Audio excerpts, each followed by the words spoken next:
Hello, IGN. My name is Jose Otero. I am here with Brian Altano. And this is a rewind theater for Super Mario Maker, which this is their E3 2015 trailer. But wait, this is not World 1-1. What just happened? What was that giant fireball? It was a Bowser. So I do want to point this out, though, really quick. Outside of Bowser's enormous size and the fact that if you don't know by now, Super Mario Maker is a game where you're going to make custom Mario levels, I do want to call attention to the fact that that fireball just ate through 1, 2, 3 blocks, 4 blocks. And then exploded. Poof. Yeah, I don't know if when that was set into rules, into Dogma. Yeah. So Mario Maker is a game where you can make your own Mario levels. We're going to see thousands of them. That had a huge showing at E3 this year. It's actually now called Super Mario Maker. And look at that wall of fire up. It's a game we saw last year at E3. It was actually kind of leaked, but then announced officially, and now we got to really dig into it. So let's take a look. Let's dig into this, which is the tile set. So I want to point out that the bottom row of what you're looking at was what I remember them showing at E3 last year when this game was unveiled as Mario Maker. It's also the stuff that that makes the most sense to us as old school Mario fans. That's literally the tile set from the original Super Mario Brothers. And you see the Goomba, you see the Koopa, you see the Piranha Plant. These are all very familiar things. But then when you go through rows 1, 2, 3, 4, and 5, holy cow! Look at all that stuff. So you've got the music. Some of this stuff, by the way, to point out, did not exist in the original Super Mario Brothers. And we've kind of talked about this before, how Super Mario Maker is a convergence of generations of Mario, but at the same time, each individual game is respecting sort of the rule set and the power-ups for that game. So, for example, the clown car that Bowser rides in didn't exist in Super Mario Brothers, but they've made an 8-bit sprite for it. That's right. It first appeared in Super Mario World, where it was 16-bit, but they did a little demaking for this game. We see the same thing for the Chain Chomp, who looks like an 8-bit version of the Chain Chomp. Again, that's somebody we didn't see until Mario 3. But that was an 8-bit game, but the graphics did get better. Magic Koopa, same way. Same thing. They really reduced it down. Right there on row 3. Yeah, so I think what they did was the original NES only had a certain amount of colors, and they kind of did a reduction sauce of sorts to make sure everything could fit. I mean, most of row the donut lift on row 3, the POW block, I don't remember seeing ever in the original Super Mario Brothers. At least I don't remember that thing until Super Mario Brothers 2. Which is absent from Super Mario Maker. You can pick this apart, and you should, but this is roughly what to expect. But this tile set, we should point out, to some degree, does change. Because the power-ups to these games are unique to these specific games. And so it'll be interesting to see, for example, where the cape falls. And I do also want to know what is missing, because row 5 is missing a bunch of stuff. Row 1 has a gap between the Spiny and the Fire Flower. Makes you sort of wonder, like, what other pieces of the puzzle are being kept from us at this moment. Knowing Nintendo, I mean, there could be unlockables. There could be ways to get those things. Obviously, we're seeing right now the ease of use for actually creating the levels, and this is something that probably could be done with a traditional controller, but it works so much better with the Wii. Yeah, with a touchscreen. I do want to point out here that when you insert Mario into these pipes, you go to a dedicated sub area because that's how you link these spaces together. So so if you look to the left of the hand here, you actually see the S. That's where the start is. It goes all the way to where the end is. And each one of those blocks is basically like a screen. So you could basically use the warp pipes kind of as portals to bring you from area to area. So you could go from underwater to above land to underground, back to above, anything you want. And I do want to point out that at E3, if you watch the footage that they showed of this, and it doesn't really show up in this trailer, but this big hand that you're seeing right here, that can be replaced by a cat's paw. And I don't know why, but that's a thing you should know. A lot of people associate with a cat's paw more than a regular hand. I love that new costume, by the way. You think that's going to be a thing? They're using it in all the promotional marketing. The hard hat Mario who's just really getting in there building levels. Construction worker Mario, we can call him. As I like to call him. And then here you're just seeing the creation tools at work, right? So you're seeing, for example, Spinies on a... I don't even know what to call that, but they are on a dedicated path where they go back and forth. You have... So we also we saw Super Mario 1, we saw Super Mario 3, we saw Super Mario World, and now we have new Super Mario Brothers. So noticeably absent, Mario 2. As we said earlier. No, absolutely. I do want to point out, too, that I never realized the spin jump can bounce off of the open mouth of a Piranha Plant. I need to go back and check this. But overall, you're seeing just how crazy this can get. If you wanted an underwater battle between Bowser and Mario, this is it.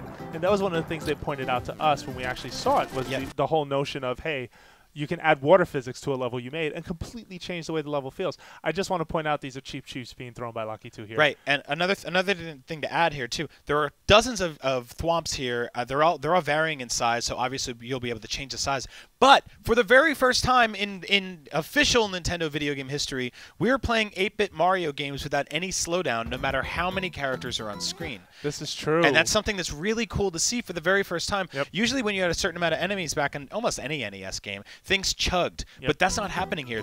We actually, a few screens back, we saw the Sky World area where Mario's running around and there were just hundreds of clouds dropping coins. Yep. They're all over the place here. So the screens are just packed with enemies. The limitations of the 8-bit era are gone, and they have been replaced by some really cool stuff. And you're seeing a lot of non-traditional use for items that you normally would. Like that hammer from the original NES Mario, which dropped Bowser into lava, is now being used to clear out a screen of enemies, as we just saw. That's right. So obviously you're going to be able to take a lot of traditional Mario items and kind of flip the script on them. So here you have your list of choices on the left. You've seen that before. Notice the tile set at the top and how this is sort of matches the icon for what we showed earlier, which would be the default set of sort of things you have to tinker with. And when you switch between art styles very easily. Everything carries over. Yeah. Now, we've actually gotten hands-on with this, and one of the cool things I wanted to say was you can actually pick up and drag all of the enemies, but you can shake them, too, to add properties to them. Like the Koopas, you can actually get angry by shaking them and make them move faster. Yeah. And I do want to point out, too, that you're not hearing it, but if you go and watch this trailer, turn up the volume, you will notice that when you drop an item, the sound, the way it is set up, will actually... You'll hear the system sort of enunciate what that item is. So it says the word, but somehow at the same time it sort of tries to make a song out of it. So it'll be like, I don't know what it says for Brick Block, but imagine sort of that possibility. Like you'll see like Goomba or something like that. Now this is a really cool thing they announced at E3 this year. This game is compatible with tons of Amiibo, which means that you can actually start playing the game as classic characters like Link. Wii Fit trainers in there. There's basically, I don't know if it changes the physical properties of the way these characters move. Doesn't seem to. No, I've played it, and it doesn't. But I do want to point out the way they're using creative sprites in some ways, right? I mean, look at Link. And that's pretty much the animation when he holds up a sword in The Legend of Zelda. And he's just jumping. He's happy. So we've also got, we just saw an 8-bit Wiggler down there is getting pissed off and running around. Wigglers did not appear until Super Mario World, so it's cool to see them in NES graphics. And this is kind of a cute touch in that you actually see his shield on his back in this version as he slides down the flagpole, which I thought was interesting. We've seen a lot of Nintendo properties crossing over. Used to just be Smash Brothers, but now we're kind of seeing it everywhere. So this is something really cool to definitely point out. Let's just go back really quick here. This is sort of your course selection. Now, we were told that none of this language was 100% set yet. But you have the 100 Mario challenges, you have the courses, and then you have a section for makers that you follow. And so if you follow Brian Altano on Super Mario Maker, you can get those updates through that section of the game. I do want to point out under courses that they have a ton of sorting options, and Nintendo's approach to how they're going to tackle online and what they shared with us was really smart. So right here, I just want to point out some of the data that you're looking at. You're looking at 13 stars, which is essentially the equivalent of a like. You're seeing the feet mean that 17 people played this course. And this is just the quick, broad, overall sort of, sort of approach to, the creator is all the way on the right. Their region is there as well. And we did the medals, or how many medals they've unlocked, I guess for their profile, but I'm not entirely sure. And those are kind of badges of honor. We did learn at E3 you can't upload a level that can't be beaten. You have to actually finish it yourself. That's right. So you are allowed to upload 10 levels to begin with, and that can actually grow. Nintendo's not being clear about what number that will go up to. But it seems to me like if you're popular and you upload a lot of popular levels, they'll give you a little more freedom. I think for now it's they just don't want to tell us how many. You see that you can view comments as well from other players, which is really good to me because I actually like the concept of quality over quantity. Yeah, no, same.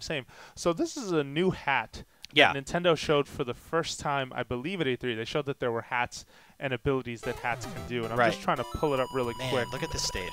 So this is obviously something that was never possible. We saw a couple stages like this at E3. There were sort of like roller coaster stages, auto run stages almost. Yeah, Rube Goldberg devices. Totally, where people could set up something where you could basically just get on. If you stayed right there, things were good to go. Now coins, we're seeing them in the upper corner. They actually play a part. They play a small role in Mario Maker. Do you know what that is? I'm not entirely sure because when you think about it, they're not. You'll hear a 1-up sound, but from what I can tell, in regular stages you download, you're able to play them unlimited. Like, it doesn't matter how many lives you have. I do want to point out the name of this thing is the Buzzy Beetle helmet. Yeah, there we go. I apparently had not seen before. And they have a spiny version. I don't know what the name is that they're selling on that with. The 100 Mario Challenge, they're only hinting at here, but it looks like, you know, you're basically, I'm assuming you're going to get 100 lives to run through Mario courses. Right. Or you are only running through 100 courses. Yeah. Like, I'm not entirely sure. I do want to believe, though, these courses are picked at random, so you don't get to choose between the easy or the hard levels that you're playing. This mode is also a nod to one of the original GameCube Project Dolphin tech demos, was called 100 Marios, and there was just a sort of this visualization of 100 Marios running around. It was kind of showing what the GameCube was capable of. Now, look how gorgeous this is, right? Yeah. This is another one of those sort of Rube Goldberg machine levels where it kind of auto-runs if you do everything right. Yeah. This is a stage I tried out myself. The cool thing I wanted to show you on this one is that you get one jump, and the length of the stage is basically just one of those blocks, right? Now, the more people who play this, they die, and their deaths are actually shown on that line of spikes there. So you'll get to see all the people who've also played this stage, kind of like Dark Souls, the graveyard, all the dead bodies along the top. Marios. And you get one try to do this, you jump on, and if you make the jump, you're good, and if not, you're dead. It is quite a leap of faith. Yeah. And one thing that we did see when we went hands-on with this is that players on Miiverse can tag and say, leave you a message like Dark Souls, but they can actually tell you things like, this is a lot easier than it looks. Or someone can respond to that and go, nope, it's not that easy. So, you know, there's this passive-aggressive element, I guess, to part of it. But there you have it, folks. A Rewind Theater for Super Mario Maker, Nintendo's E3 trailer, which is coming on the 11th of September, or September 11th, as some of us will refer to. Well, there you have it. And for more Mario Maker and Nintendo coverage, make sure you keep it right here at IGN.